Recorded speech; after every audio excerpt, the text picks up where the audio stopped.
أعوذ بالله من الشيطان الرجيم. بسم الله الرحمن الرحيم.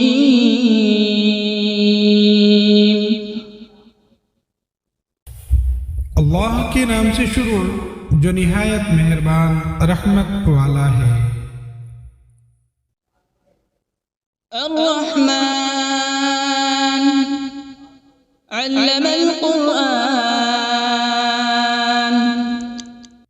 رحمان نے اپنے محبوب کو قرآن سکھایا۔ تفسیر میں ہے کہ حضور صلی اللہ تعالی علیہ وآلہ وسلم کے پاس قرآن پاک بظاہر حضرت جبرائیل علیہ السلام کے ذریعے آیا، لیکن در حقیقت اللہ تعالی نے اپنے محبوب صلی اللہ تعالی علیہ وآلہ وسلم کو سارا قرآن سکھایا ہے۔ خلق الإنسان علمه البيان.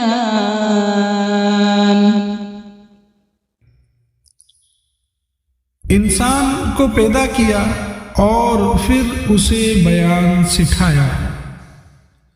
یہاں انسان سے مراد حضور صلی اللہ تعالی علیہ وآلہ وسلم ہے، اور اگلی آیت میں بیان سے ما کان وما یکون، یعنی جو کچھ ہو چکا اور جو کچھ آئندہ ہوگا اس کا بیان مراد ہے۔ یعنی جو کچھ ہو چکا اور جو کچھ آئندہ ہونے والا ہے، اللہ پاک نے اپنے محبوب صلی اللہ تعالی علیہ وآلہ وسلم کو سارا بیان سکھایا۔ آگے فرماتے ہیں یا پھر انسان سے مراد حضرت آدم علیہ نبینا علیہ السلام ہے، اور بیان سے مراد تمام چیزوں کے نام اور تمام زبانوں یعنی لینگویجز کا بیان ہے۔ یا پھر یہاں انسان سے مراد جن سے انسان ہے، اور بیان سے مراد جو آپس میں بات کرنے گفتگو کرنے کی صلاحیت ہے وہ ہے کہ اس کی بات کرنے کی وجہ سے انسان دیگر حیوانوں سے ممتاز ہوا۔ الشمس والقمر بحسبان. سورج اور چاند حساب سے ہے، یعنی سورج اور چاند یہ اپنے حساب میں چلتے ہیں، جو اللہ پاک نے ان کا نظام بنا دیا، اسی نظام سے یہ چل رہے ہیں۔ والنجم والشجر يسجدان.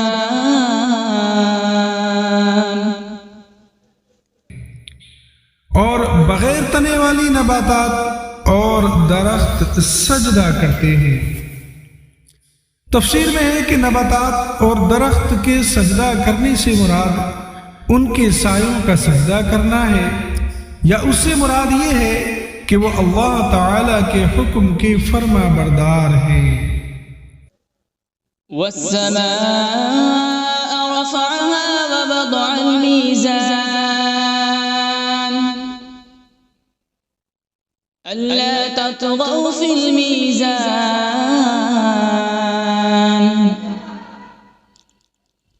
وأقيموا الوزن بالقسط ولا تخسروا الميزان.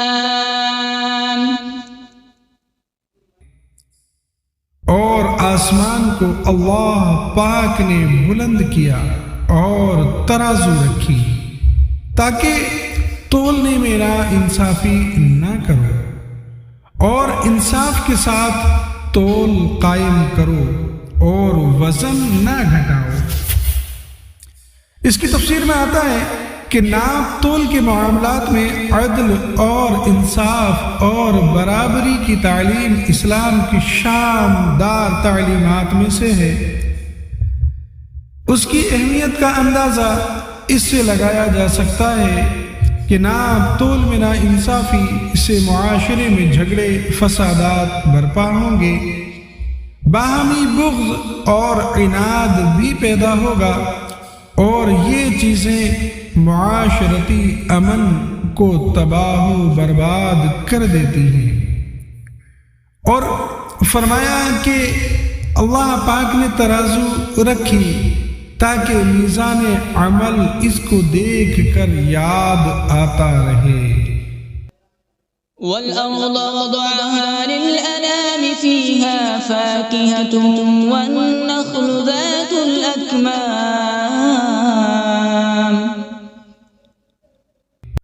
اور اس نے مخلوق کے لیے زمین رکھی، اس میں پھل، میوے اور غلاف والی کھجوریں ہیں۔ وَالْحَبُّ ذُو الْعَصْفِ وَالرَّيْحَانُ فَبِأَيِّ آلَاءِ رَبِّكُمَا تُكَذِّبَانِ، اور بھوسے والا اناج اور خوشبودار پھول ہیں۔ تو اے جنات اور انسانوں کے گروہ، تم دونوں اپنے رب کی کون کون سی نعمتوں کو جھٹلاؤ گے؟ خلق الانسان من صلصال كالفخار، اس نے انسان کو ٹھیکری جیسی بجنے والی سوکھی مٹی سے پیدا فرمایا۔ تفسیر میں ہے کہ یہاں انسان سے مراد حضرت سیدنا آدم علیہ نبینا علیہ الصلاۃ والسلام ہے، اور اس آیت میں اللہ تعالی نے آپ علیہ الصلاۃ والسلام کی پیدائش کی کیفیت کا ایک انداز بیان فرمایا۔ وَخَلَقَ الْجَانَّ مِن مَّارِجٍ مِّن نَّارٍ، اور اس نے جن کو بغیر دھوئیں والی آگ کے خالص شعلے سے پیدا کیا، یعنی ایسے آگ کے شعلے سے پیدا کیا جس میں دھواں نہیں۔ فَبِأَيِّ آلَاءِ رَبِّكُمَا تُكَذِّبَانِ، تو اے جنات و انسان، تم دونوں اپنے رب کی کون کون سی نعمتوں کو جھٹلاؤ گے؟ رب المشرقین ورب المغربین، وہ دونوں مشرقوں کا رب ہے اور دونوں مغربوں کا رب ہے۔ تفسیر میں آتا ہے کہ دونوں مشرق اور دونوں مغرب، یعنی دونوں پورب اور دونوں پچھم، اس سے مراد یہ ہے کہ گرمیوں میں الگ سمت سے سورج نکلتا اور الگ سمت میں سورج چھپتا ہے، اسی طرح سردیوں میں کچھ سمت الگ ہو جاتی ہے چھپنے کی اور اس کے نکلنے کی۔ تو سورج کے طلوع ہونے اور غروب ہونے کے دونوں مقام مراد ہیں۔ فَبِأَيِّ آلَاءِ رَبِّكُمَا تُكَذِّبَانِ،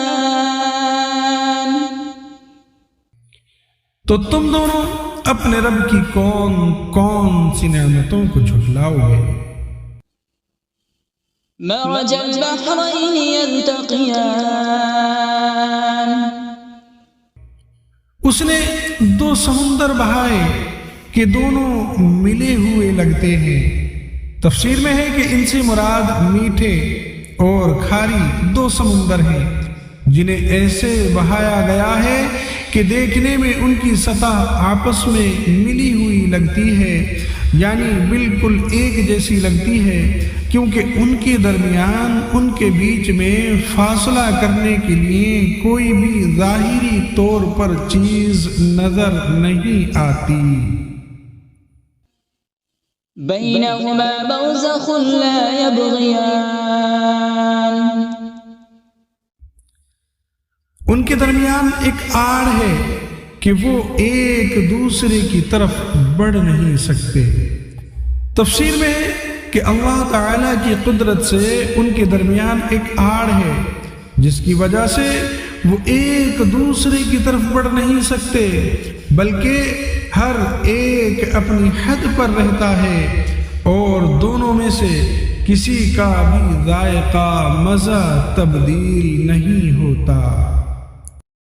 فبأي آلاء ربكما تكذبان تو تم دونوں اپنے رب کی کون کون سی نعمتوں کو جھٹلاؤ گے؟ يخرج منهما اللؤلؤ والمرجان فبأي آلاء ربكما تكذبان ان سمندروں سے موتی اور مرجان نکلتا ہے، تو اے جنات و انسان تم دونوں اپنے رب کی کون کون سی نعمتوں کو جھٹلاؤ گے؟ وَلَهُ الْجَوَارِ الْمُنشَآتُ فِي الْبَحْرِ كَالْأَعْلَامِ اور دریا میں پہاڑوں جیسی اٹھتی ہوئی کشتیاں یہ اسی کی ہیں۔ تفسیر میں ہے کہ اس سے مراد یہ ہے کہ جن چیزوں سے وہ کشتیاں بنائی گئی وہ بھی اللہ تبارک و تعالی نے پیدا کی، اور ان چیزوں کو آپس میں جوڑنے، کشتی بنانے اور کاریگری کرنے کی عقل بھی اللہ تبارک و تعالی نے ہی پیدا کی، اور دریاؤں میں ان کشتیوں کا چلنا اور تیرنا یہ سب اللہ پاک کی قدرت سے ہے۔ فَبِأَيِّ آلَاءِ رَبِّكُمَا تُكَذِّبَانِ تو تم دونوں اپنے رب کی کون کون سی نعمتوں کو جھٹلاؤ گے؟ كُلُّ مَنْ عَلَيْهَا فَانٍ وَيَبْقَى وَجْهُ رَبِّكَ ذُو الْجَلَالِ وَالْإِكْرَامِ فَبِأَيِّ آلَاءِ رَبِّكُمَا تُكَذِّبَانِ زمین پر جتنی مخلوق ہے یہ سب فنا ہونے والی ہے، اور تمہارے رب کی عظمت اور بزرگی والی ذات یہ باقی رہے گی۔ تو اے جنات اور انسان تم دونوں اپنے رب کی کون کون سی نعمتوں کو جھٹلاؤ گے؟ يَسْأَلُهُ مَن فِي السَّمَاوَاتِ وَالْأَرْضِ كُلَّ يَوْمٍ هُوَ فِي شَأْنٍ فَبِأَيِّ آلَاءِ رَبِّكُمَا تُكَذِّبَانِ آسمانوں اور زمین میں جتنے ہیں سب اسی کے سوالی ہیں، اور وہ ہر دن کسی کام میں ہے۔ تفسیر میں کہ اس آیت کا معنی یہ ہے کہ اللہ تعالی ہر وقت اپنی قدرت کے آثار ظاہر فرماتا ہے، کسی کو روزی دیتا ہے، کسی کو مارتا ہے اور کسی کو زندہ کرتا ہے، کسی کو عزت دیتا ہے اور کسی کو ذلت میں مبتلا کر دیتا ہے، کسی کو مالدار کرتا ہے اور کسی کو محتاج، کسی کے گناہ بخشتا ہے اور کسی کی تکلیف دور کرتا ہے۔ یاد رہے کہ اللہ تعالی کے لیے مصروف اور مشغول کا لفظ استعمال کرنا یہ جائز نہیں، یہ لفظ استعمال ہی نہیں کر سکتے کیونکہ اللہ تعالی ان اوصاف سے پاک ہے۔ تو اے جنات اور انسان کے گروہ تم دونوں اپنے رب کی کون کون سی نعمتوں کو جھٹلاؤ گے؟ سَنَفْرُغُ لَكُمْ أَيُّهَ الثَّقَلَانِ اے جنوں اور انسانوں کے گروہ ابھی ہم تمہارے حساب کا قصد فرمائیں گے۔ تفسیر میں ہے کہ آیت میں سنفرغ سے اس کا حقیقی معنی فراغت مراد نہیں بلکہ اس کا مجازی معنی قصد کرنا مراد ہے۔ اللہ تعالیٰ کے لیے فارغ کا لفظ استعمال نہیں کر سکتے کیونکہ اللہ تعالیٰ فراغت کے مفہوم سے پاک ہے، نیز اس آیت میں تمام انسانوں کے لیے نصیحت ہے کہ وہ دنیا میں وہ جیسے چاہیں زندگی گزارے، لیکن مرنے کے بعد انہیں ہر حال میں اللہ تبارک و تعالیٰ کی بارگاہ میں پیش ہونا ہے، اور اللہ تبارک و تعالیٰ کی بارگاہ میں اپنے اعمال کا حساب دینا ہوگا، اور پھر جس طرح کے اعمال کیے ہوں گے اسی طرح کی جزا ملے گی۔ فبأي آلاء ربكما تكذبان؟ تو تم دونوں اپنے رب کی کون کون سی نعمتوں کو جھٹلاؤ گے؟ يا معشر الجن والإنس إن استطعتم أن تنفذوا من أقطار السماوات والأرض فانفذوا لا تنفذون إلا بسلطان۔ اے جنوں اور انسانوں کی گروہ، اگر تم سے ہو سکے کہ آسمانوں اور زمین کے کناروں سے نکل جاؤ تو نکل جاؤ، لیکن تم جہاں نکل کر جاؤ گے وہاں اسی کی سلطنت ہے۔ فبأي آلاء ربكما تكذبان؟ تو اے جنات اور انسان کے گروہ، تم دونوں اپنے رب کی کون کون سی نعمتوں کو جھٹلاؤ گے؟ يرسل عليكما شواظ من نار ونحاس فلا تنتصران۔ فبأي آلاء ربكما تكذبان؟ تم پر آگ کا بغیر دھوئیں والا خالص شعلہ اور بغیر شعلے والا خالص دھواں بھیجا جائے گا، تو تم ایک دوسرے کی مدد نہ کر سکو گے۔ تو اے جنات اور انسان کے گروہ، تم دونوں اپنے رب کی کون کون سی نعمتوں کو جھٹلاؤ گے؟ فإذا انشقت السماء فكانت وردة كالدهان۔ فبأي آلاء ربكما تكذبان؟ پھر جب آسمان پھٹ جائے گا تو گلاب کے پھول جیسا سرخ ہو جائے گا جیسے سرخ چمڑا۔ تو اے جنات و انسان، تم دونوں اپنے رب کی کون کون سی نعمتوں کو جھٹلاؤ گے؟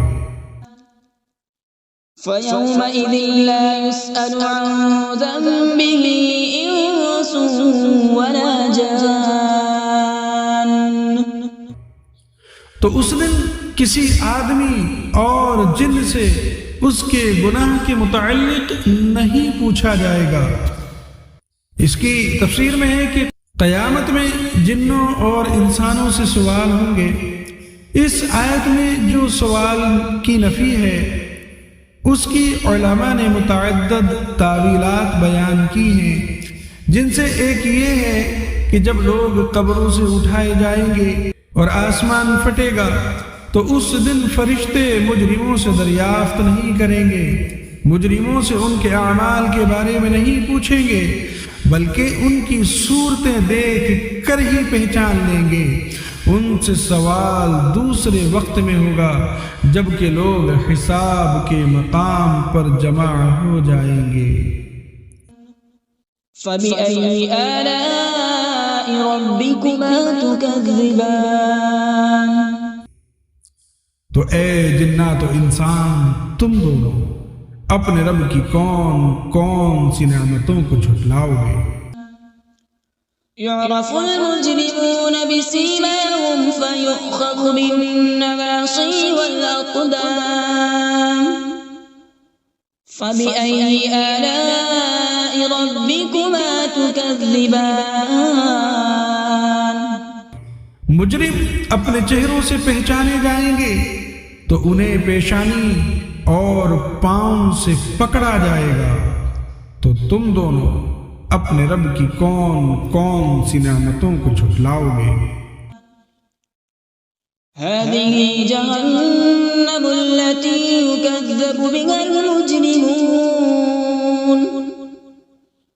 يطوفون بينها وبين حميم آن فبأي آلاء ربكما تكذبان۔ یہ وہ جہنم ہے جسے مجرم جھٹلاتے تھے، جہنمی جہنم اور انتہائی کھولتے ہوئے پانی میں چکر لگائیں گے، تو تم دونوں اپنے رب کی کون کون سی نعمتوں کو جھٹلاؤ گے؟ وَلِمَنْ خَافَ مَقَامَ رَبِّهِ جَنَّتَانِ، اور جو اپنے رب کے حضور کھڑے ہونے سے ڈرے اس کے لیے 2 جنتیں ہیں۔ تفسیر میں آتا ہے کہ اس آیت کا معنی یہ ہے کہ جسے دنیا میں قیامت کے دن اپنے اللہ پاک کے حضور حساب کی جگہ میں حساب کے لیے کھڑے ہونے کا ڈر ہو اور گناہ چھوڑ دے اور فرائض کی بجا آوری کرے، تو اس کے لیے آخرت میں اللہ پاک 2 جنتیں عطا فرمائے گا۔ فَبِأَيِّ آلَاءِ رَبِّكُمَا تُكَذِّبَانِ۔ تو اے جنات اور انسان کے گروہ، تم دونوں اپنے رب کی کون کون سی نعمتوں کو جھٹلاؤ گے؟ ذَوَاتَا أَفْنَانٍ فَبِأَيِّ آلَاءِ رَبِّكُمَا تُكَذِّبَانِ۔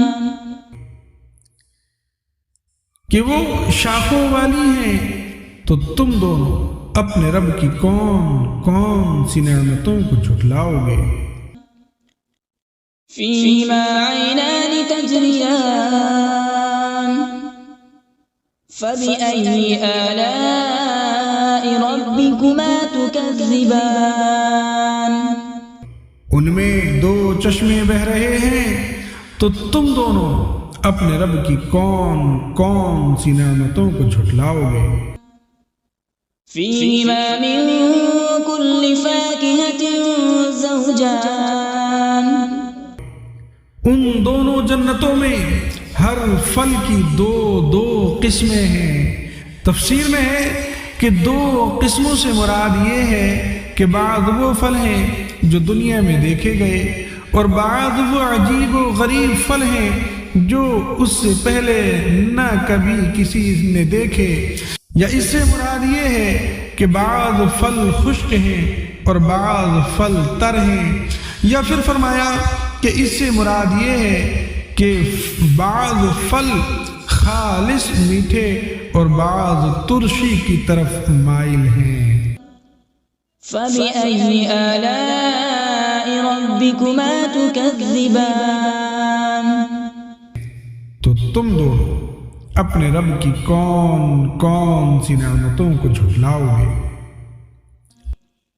متكئين على فرش بطائنها من استبرق وجنى الجنتين دان فبأي آلاء ربكما تكذبان۔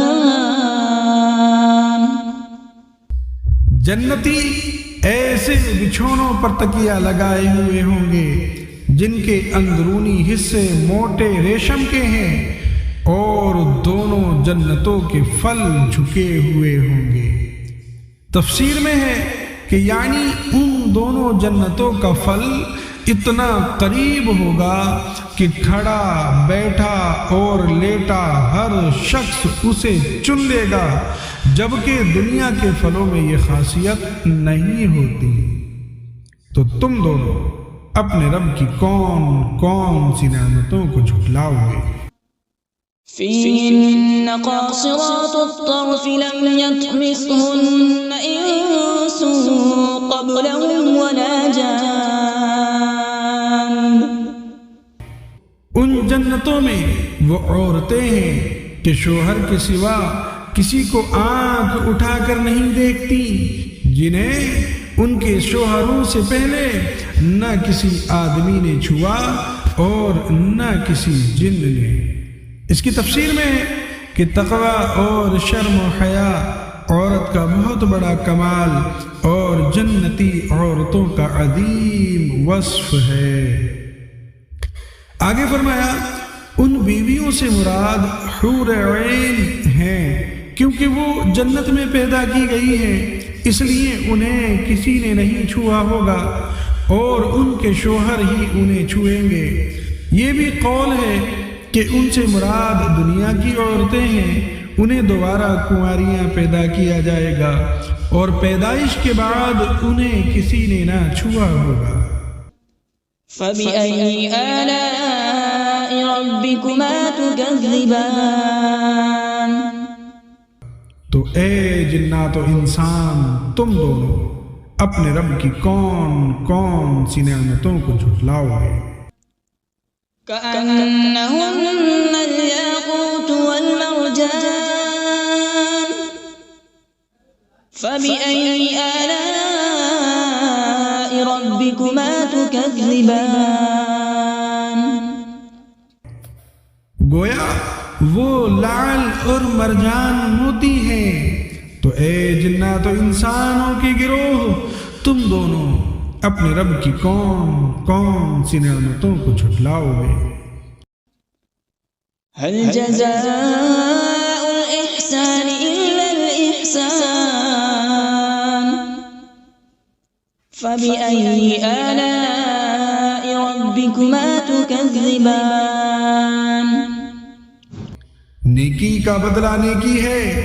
تو اے جنات و انسان، تم دونوں اپنے رب کی کون کون سی نعمتوں کو جھٹلاؤ گے؟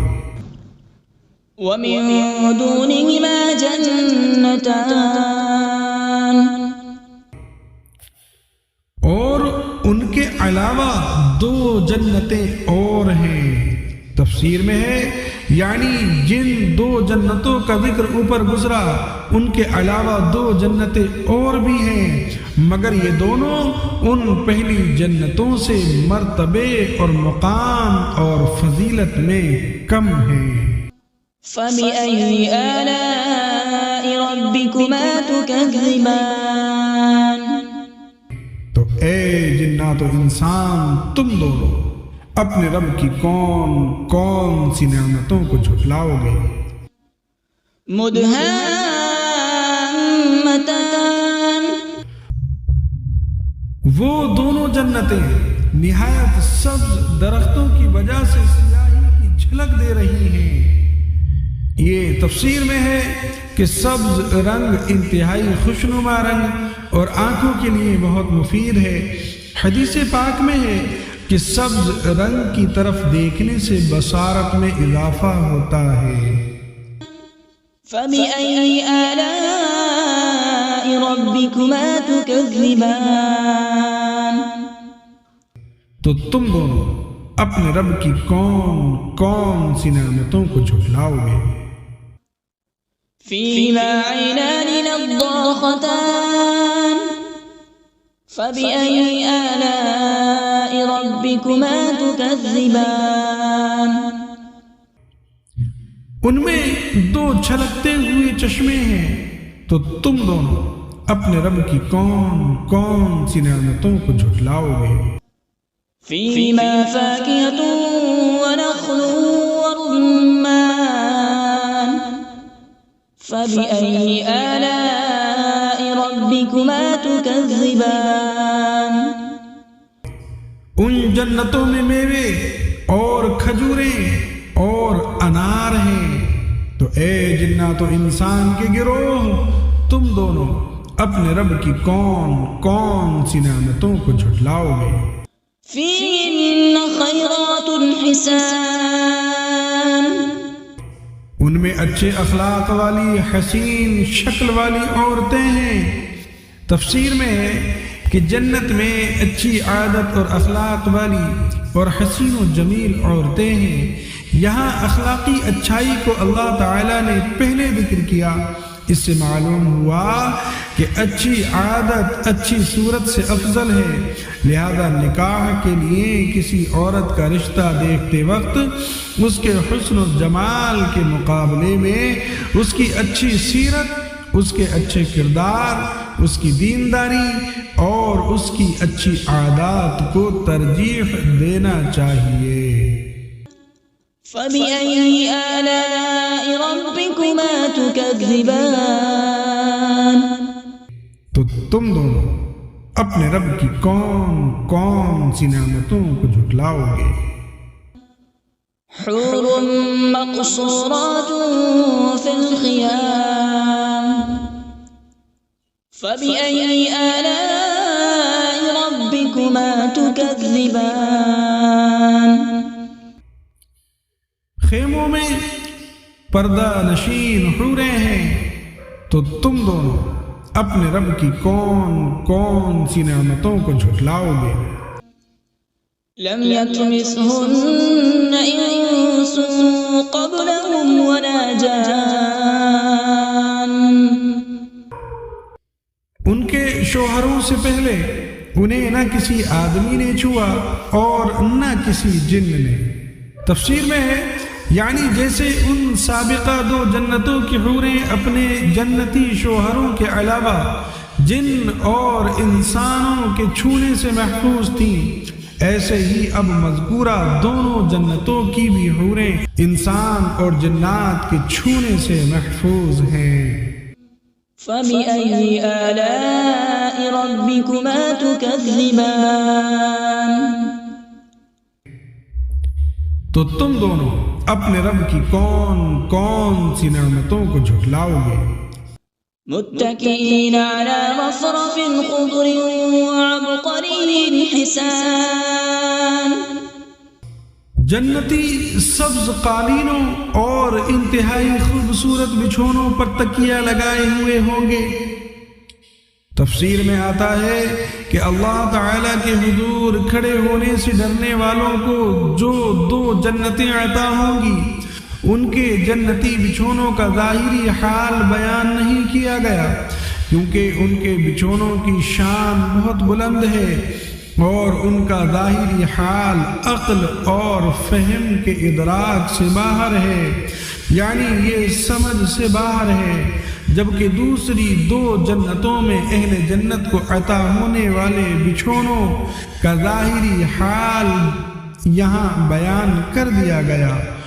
وہ سبز اور منقش ہوں گے، اس سے ان بچھونوں میں فرق صاف ظاہر ہو رہا ہے۔ فَبِأَيِّ آلَاءِ رَبِّكُمَا تُكَذِّبَانِ، تو تم دونوں اپنے رب کی کون کون سی نعمتوں کو جھٹلاؤ گے؟ تبارک اسم ربک ذی الجلال والإکرام، تمہارے رب کا نام بڑی برکت والا ہے جو عظمت اور بزرگی والا ہے۔ ان الفاظ یا ذی الجلال والاکرام کو اپنی عادت میں شامل کرنا چاہیے کہ اس سے دعا جلد قبول ہوتی ہے۔ صلو علی الحبیب صلی اللہ تعالی علی محمد صلی اللہ تعالی علیہ وآلہ وسلم۔